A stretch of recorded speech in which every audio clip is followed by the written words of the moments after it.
Moi, je parle du point de vue des sciences pour l'ingénieur. Donc ça, c'est très important. Et donc, nous, quand on parle de modèle, rapidement, alors, dans les représentations que j'ai vues ce matin, on se retrouve bien dans la même définition, c'est-à-dire la médiation ou la représentation. Donc ça nous va tout à fait. Hein. Donc, je veux dire, en gros, on a un système réel, on fait une représentation du système réel, et c'est cette représentation que l'on appelle modèle. Et donc, on a aussi des gens qui travaillent sur des questions de validation de modèle. À partir de là, on peut dire le modèle représente bien le système réel ou le système à venir. Et donc là où il y a aussi des questions, la validation classique, c'est de dire, et qui est plus difficile à résoudre, c'est tout simplement de dire que le modèle B est le modèle de A. Si je pose la question à B, là, je trouve la même réponse que je pose la même question à A. Évidemment, on ne peut pas aller dans l'arbre combinatoire pour poser toutes les questions possibles et imaginables à l'un et à l'autre.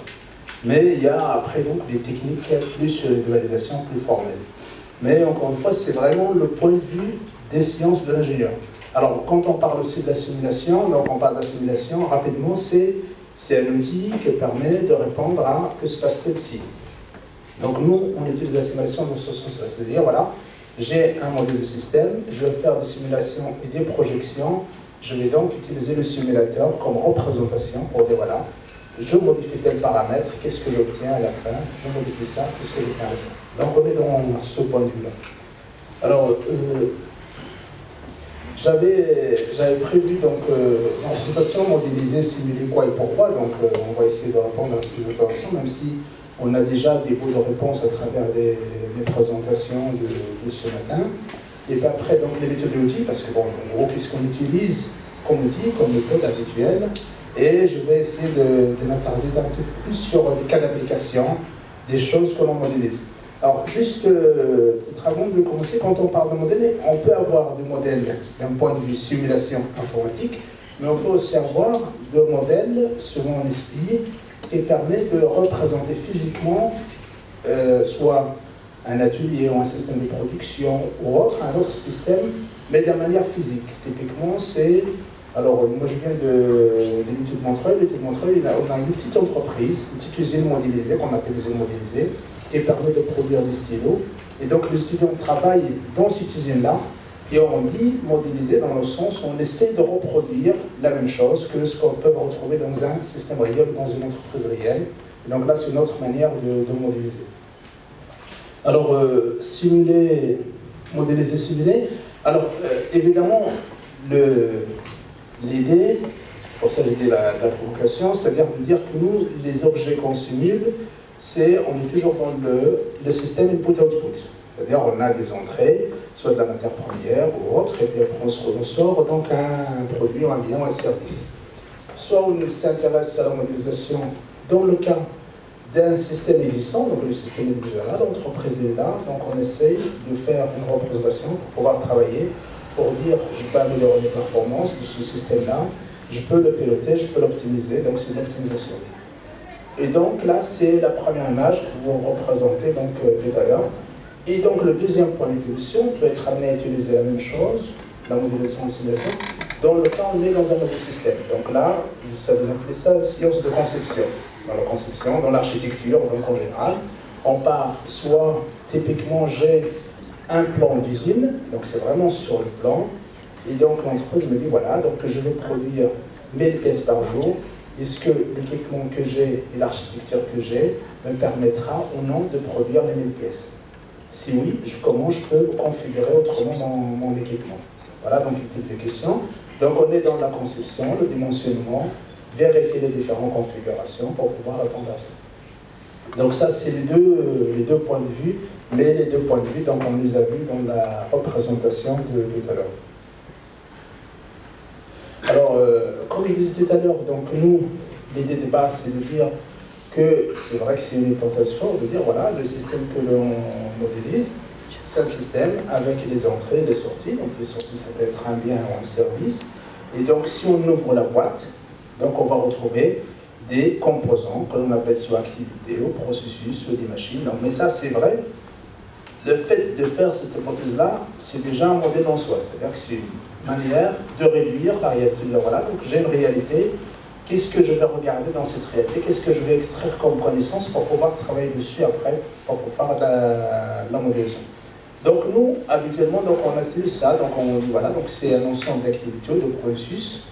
Et donc à l'intérieur, il y a des flux. Donc on peut avoir des flux physiques. Typiquement, c'est des pièces qui passent d'une machine à une autre. Mais on peut aussi avoir des flux de personnes. Alors là, ça peut choquer dans l'assemblée. Des flux de personnes, notamment quand on est par exemple dans le milieu hospitalier. Et donc là, on va regarder les personnes qui passent, une personne qui passe d'un service à un autre. D'accord? Et puis après, les activités, donc c'est l'enregistrement, et puis après, il va voir le médecin, et puis après, il va voir l'infirmière, il va passer des radios. Donc tout ça, c'est l'ensemble des activités. Et puis après, donc, le patient qui sort. On peut avoir des flux financiers ou des flux autres. Et donc, les objets qui sont à l'intérieur maintenant de la boîte, on va retrouver soit des machines de production, ou des postes de travail, ou tout simplement du secrétariat, de l'enregistrement. On peut avoir des applications informatiques, ou du personnel, ou d'autres, donc c'est ce qu'on modélise. Alors, l'idée de base, mais ça c'est, je dirais typiquement dans le domaine des sciences de l'ingénieur, habituellement, c'est de dire, voilà, on veut se doter d'une boîte à outils. Pour ça, donc on parle de l'artefact, une boîte à outils. Cette boîte à outils qui me permet de comprendre la réalité, d'accord, de modéliser, comprendre, d'analyser. Si je réorganise, c'est-à-dire je change les flux des pièces, quel est l'impact aurait sur la production, sur l'entreprise, sur la performance, comment remettre en place une nouvelle implantation. Et donc, typiquement, on est dans l'idée de dire, voilà, donc un système, c'est quelque chose qui évolue en permanence. Et donc, comment passer d'un état à un autre, est-ce qu'on est capable de comprendre, de faire évoluer. Alors, c'est très important, ici, quand on fait de la modélisation ou de la simulation, c'est dans l'idée de se projeter. Donc, c'est vraiment de la projection, de dire, voilà, ou de la prédiction, de dire qu'est-ce qui va se passer demain, après-demain, dans un an, dans 2 ans, etc. Par rapport aux hypothèses de base, hypothèses de simulation. On ferait des hypothèses, on fait de la modélisation, et après on teste par rapport à ça. Et donc l'idée c'est ça, c'est d'avoir cette boîte à outils, donc de l'améliorer.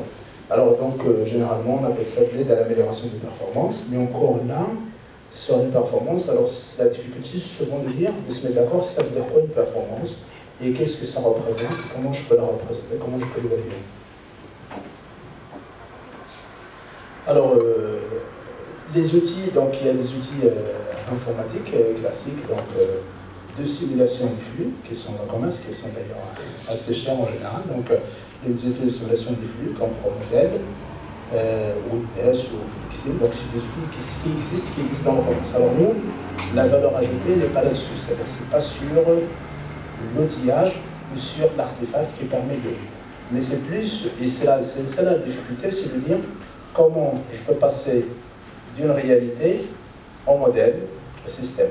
Et comment je peux être sûr que la représentation que j'ai, ou le modèle que j'ai, correspond bien à la réalité en question.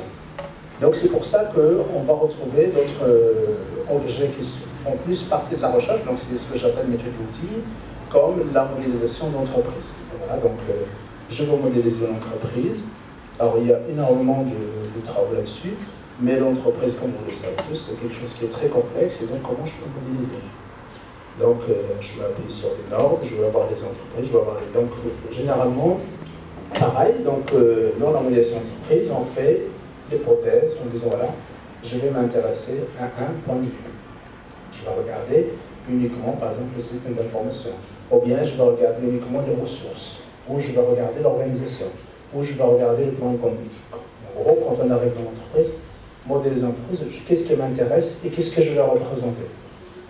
Donc là, il y a des travaux là-dessus. Sur la partie évaluation de performance, dans l'évaluation de performance, il y a à la fois la partie, je dirais, outils et mathématiques, on avait parlé tout à l'heure des méthodes analytiques ou des outils de modélisation, mais il y a aussi, et ça c'est plus important, c'est la performance elle-même, et se mettre d'accord sur qu'est-ce que cela veut dire être performant. Quels sont les indicateurs les plus pertinents dans une situation particulière. Et donc là, il y a aussi ça. Et puis après, on va retrouver, je dirais, plus des méthodes, des outils classiques comme les graphes causaux, les stochastiques, les réseaux de Petri, qui sont plus, je dirais, encore une fois, qui relèvent du domaine de l'ingénieur, les heuristiques, les méthodes heuristiques, ou la méthode de gestion de risque, de plus en plus. On a ça, c'est-à-dire même quand on fait un modèle, ou quand on veut changer, on se pose la question quel est le risque, ou quels sont les... Est-ce qu'on est sûr que ça va fonctionner une fois qu'on le met en place ou pas.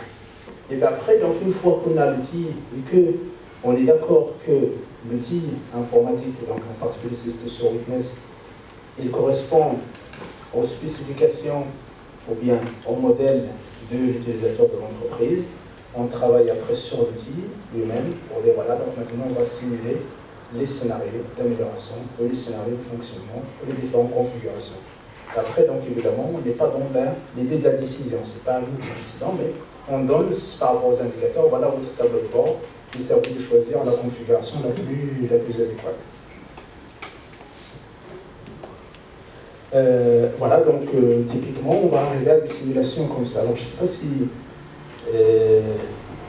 j'avais prévu un petit film là-dessus, mais peut-être que je vais le faire à la fin, si on a le temps, juste pour avoir une idée de ce qu'on met derrière le flux, derrière la simulation, ça veut dire quoi simuler.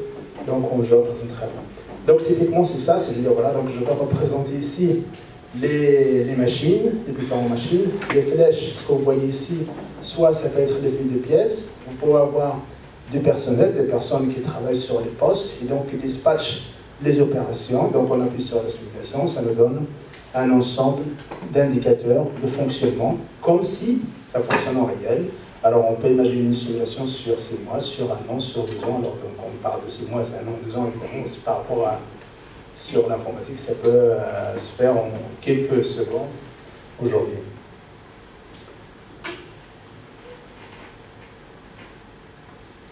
Alors, donc, ça, c'est un autre cas d'étude où on est sur la partie d'amélioration des performances d'un service d'urgence. Alors, le service d'urgence, là, on est dans le milieu hospitalier, on n'est plus dans la production de biens, on est dans la production de services. Et donc, les types de questions qu'on a, c'est de dire, voilà, donc, j'ai mon service, j'ai donc les blocs, j'ai les personnels, j'ai l'ensemble, et j'aimerais savoir, souvent, il y a le temps d'attente qui est très important, comment on peut réduire le temps d'attente des patients dans le service, est-ce qu'on peut modéliser, est-ce qu'il faut rajouter des infirmières, est-ce qu'il faut rajouter des médecins, est-ce qu'il faut rajouter donc combien, est-ce qu'il faut rajouter des listes supplémentaires. Donc c'est des questions de ce type-là. Alors là, j'ai mis ici ce cas-là, pourquoi? Parce que la difficulté souvent dans la modélisation, c'est tout simplement, même si on est dans l'idée de dire j'améliore les performances, encore faut-il se mettre d'accord sur ce que ça veut dire la performance elle-même. Et donc dans le cas hospitalier, la performance selon le praticien, le gestionnaire, le patient ou la référentiel dans le milieu ne sont pas du tout les mêmes. Donc déjà, le premier exercice, c'est de se mettre d'abord sur ce qu'on entend par performance, qu'est-ce qu'on met derrière le mot performance et qu'est-ce qu'on va mesurer. Et donc ici, ce que vous voyez ici, c'est, encore une fois, c'est le modèle interne, c'est que vous avez les différents services et les flèches représentent les flux des patients qui passent d'un service à un autre. Et puis après, on mesure le temps d'attente, on mesure donc le nombre de patients que l'on fait passer sur une journée par rapport aux performances. Et voilà, donc là, c'est une simulation sur 25 semaines. Donc 25 semaines, et puis après, si on augmente le nombre de patients, quel est l'impact, quel serait l'impact sur le modèle. Et puis après, donc la dimension recherche-latent, c'est à la fois dans l'élaboration ou la construction du modèle, mais aussi sur l'optimisation. L'optimisation, parce que souvent, donc, on va chercher des méthodes qui permettent d'optimiser les ressources à utiliser à l'intérieur. Donc là, c'est une thèse qui est déjà soutenue. Alors, un autre cas d'école aussi, donc qui fait partie aussi de une thèse, c'est de dire, voilà, donc là, c'est dans les flux de bagages dans un aéroport. Donc c'est l'aéroport de Jakarta, c'est une thèse en Copifel. Et donc l'idée, c'est de dire, voilà, donc le nombre de voyageurs va être multiplié par 2 d'ici 2020. Et donc, comment on peut faire pour pouvoir réimplanter un nouveau système de flux de bagages et de flux de personnes à l'intérieur de l'aéroport. Partons de la connaissance qu'on a aujourd'hui, partons du mode de fonctionnement d'aujourd'hui, et partons des spécifications du système futur.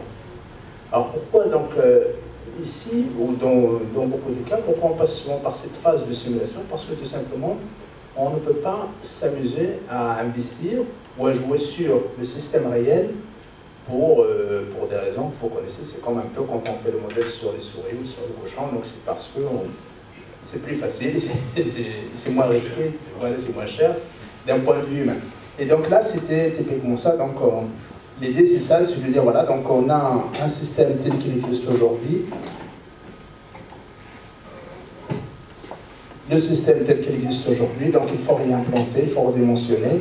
Et donc ça veut dire que déjà il y a une réflexion sur, à chaque fois, le nombre de personnes, les données donc sur le nombre de personnes qui fréquentent, le nombre de personnes d'attente au niveau de chaque guichet, etc. Donc avoir toute cette connaissance-là, ce qui n'est pas facile, et de dire maintenant par rapport au nouveau système, qu'est-ce que cela implique? Sachant que dans ce cas précis, par exemple, il y a aussi, on peut avoir aussi des problèmes de sécurité, on peut avoir aussi des problèmes juridiques qu'il faut traiter. On ne peut pas faire n'importe quoi. C'est-à-dire que, mais c'est là peut-être que les modèles de sens esprit trouvent leurs limites. Donc c'est à ce niveau-là, c'est-à-dire que nous, on donne cette instrumentation, mais on n'est pas capable d'aller plus loin pour dire, voilà, donc d'un point de vue juridique, votre affaire fonctionne ou ne fonctionne pas. Non, on ne sait pas le faire. Donc on peut dire, voilà, donc votre aéroport peut accueillir tant de personnes, mais on ne peut pas aller au-delà, donc sur d'autres aspects. Et donc la simulation, ça veut dire qu'on va voir des personnes. Alors ici, donc c'est un autre cas, et donc là on utilise d'autres outils, c'est de dire, voilà, donc on est sur le... Voilà. On est sur la gestion des places de rechange. Alors souvent, donc ça c'est... L'idée, c'est de dire, donc dans le domaine...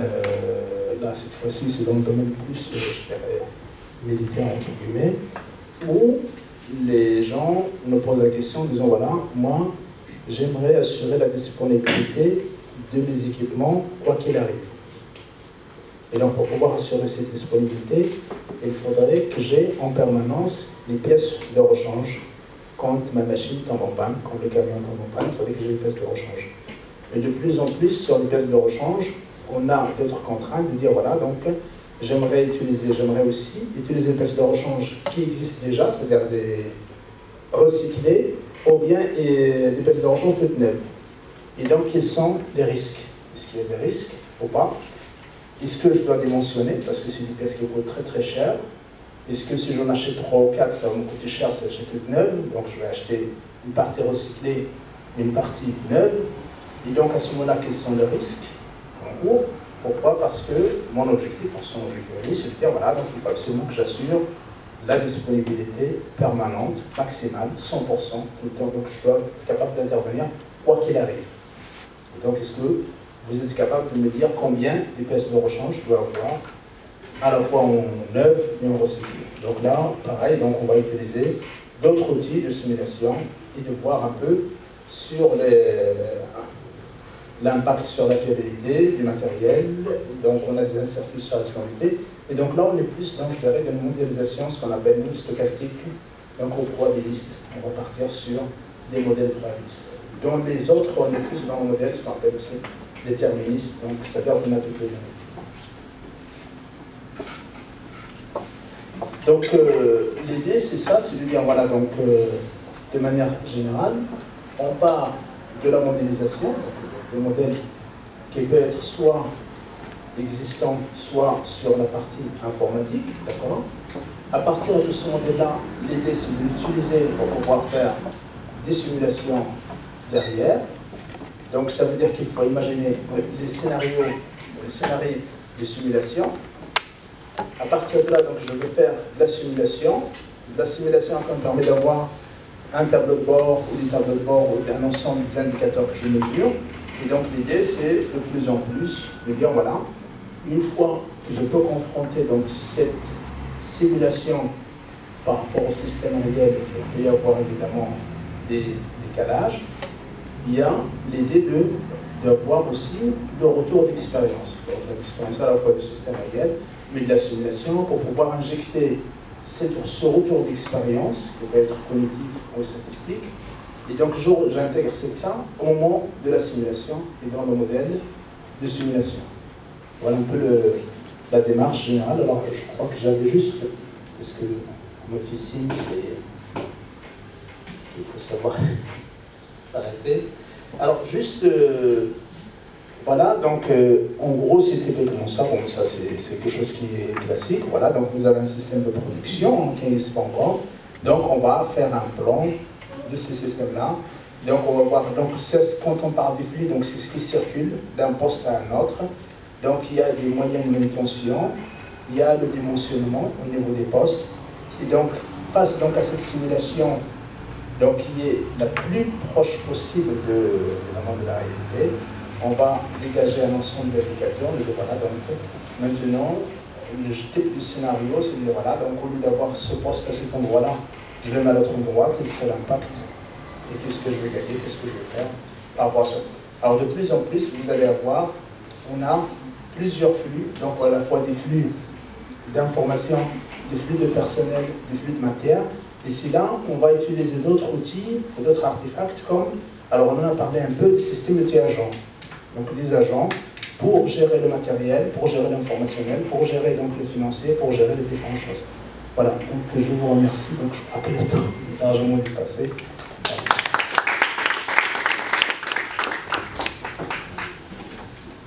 Merci.